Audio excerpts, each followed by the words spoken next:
This video is going to cover section 3.2. It's titled Trigonometric Integrals. And in it, as the title kind of lends, we are going to be looking at how to integrate different sorts of more complicated integrals that involve different trig functions. And the main tool that we're going to have at our disposal is the substitution method that we reviewed in section 1.5 at the beginning of this class. So I wanted to start real quick with a warm-up question. Again, actually before I do that, notice that there's two main objectives. We're going to solve integration problems involving powers of sine and cosine. That's the first type, powers of sine and cosine, and the second type is powers of tangent and secant. So warm-up question. How do we evaluate the integral of cosine x times the sine of x raised to the fifth power dx?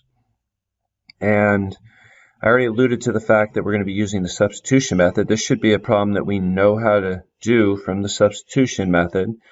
And I want you to quickly answer the question, what would we pick for u in this particular problem? So go ahead and think about that. Okay. Well, hopefully everybody chose that it would be best to pick u as sine of x, since that is the function that is inside, it's the inside function, right? So we can think of this function as, or we can think as our integral as being rewritten as the integral of cosine of x times the sine of x to the fifth power dx. So what I would like you to do is go ahead and pause the video and finish this problem using what you need to know from substitution. Okay, welcome back. Hopefully you arrived at the answer you see here in the box. 1/6 times the sine of x to the sixth power plus c. And if you're comfortable with this, then what we're going to be doing in the rest of this section is going to look very much like this. So hopefully the problem like this is not a big deal to you. Let's go ahead and take a look at one preliminary example before we finish up this video. Take a look at the example sine of x to the fifth power dx. Now, this one's not quite as straightforward as the last one, but it's really not that much different. The problem is that we don't have that extra sine x or cosine x kind of lying around to help us with the u substitution. But we can use a trig identity to help us kind of create the scenario that we had in the warm-up problem. So let's see how this works. It's pretty straightforward. So what we want to do is we want to rewrite this problem. So we have our integral of sine of x to the fifth power dx. And thinking about it kind of like the last problem, it would be nice if we had an extra sine or cosine. So we're going to go ahead and peel, this has 5 sines, we're going to go ahead and peel one of them off. So what I mean by that is sine of x to the fifth power, we can make this sine of x to the fourth power and multiply that by an extra sine, or we can kind of peel it off. And then that's the one that we're going to use for our u substitution.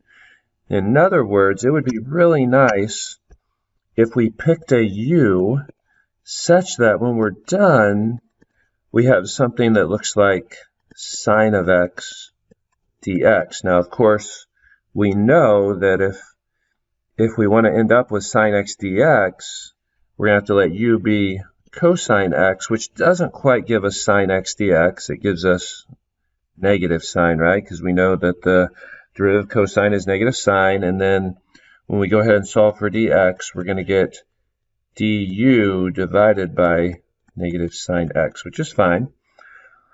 And now, so here's the deal.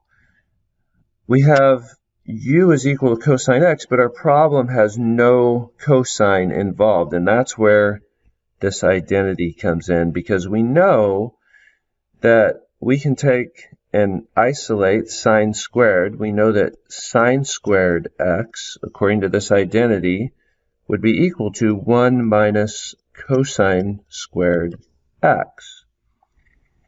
And then that can be used to replace inside of this sine of fourth to the x, right? Or sine of x to the fourth power, excuse me, because what we can do is we can rewrite this. We can say, okay, well, sine of x to the fourth power, that's the same as sine of x squared, right? If we square a square, we get the fourth power, and we still have the sine x dx on the end. And then we can treat this as, remember what sine squared, we said sine squared is equal to 1 minus cosine squared. So we can say this is 1 minus cosine squared x squared times sine x dx. And the whole reason for, again, changing this from sine to cosine is the substitution we need at the end here is we need to have du have a sine x in it, which means our u had to be cosine. So other than that extra sine that's left over here, everything else needs to be put in terms of cosine. And now we're ready to make our u substitution. So we have the integral of 1 minus, now instead of cosine squared, since u is cosine, that's going to be u squared, and that's squared.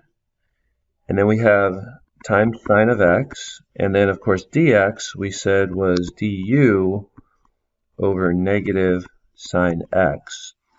And as we usually see, those signs are going to cancel, although we do get a factor of -1, right? So when we go ahead and rewrite this, we can just go ahead and put that negative out in front of the integral. So we have the negative integral.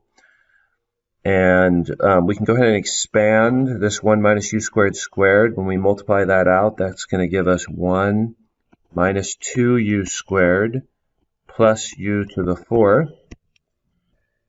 And what's left? Well, then we have du, and then we just integrate. So I'm going to go ahead and slide this up here.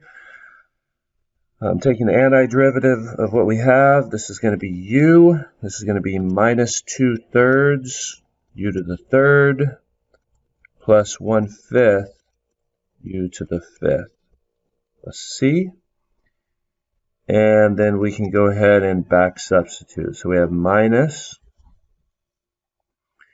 and we have u is cosine of x minus 2/3 cosine cubed plus 1/5 cosine to the fifth plus c. We kind of write this out nicely without the parentheses. We're going to have minus cosine x plus 2/3 cosine cubed minus 1/5 cosine to the fifth plus c. There we go. So hopefully that makes sense. That's going to conclude this video. When we come back in the next video, we're going to kind of look at formally describing how we would solve any sort of integral of a product of sine and cosine. So we'll talk about some different scenarios that can come up, but that's going to do it for this video. Thank you.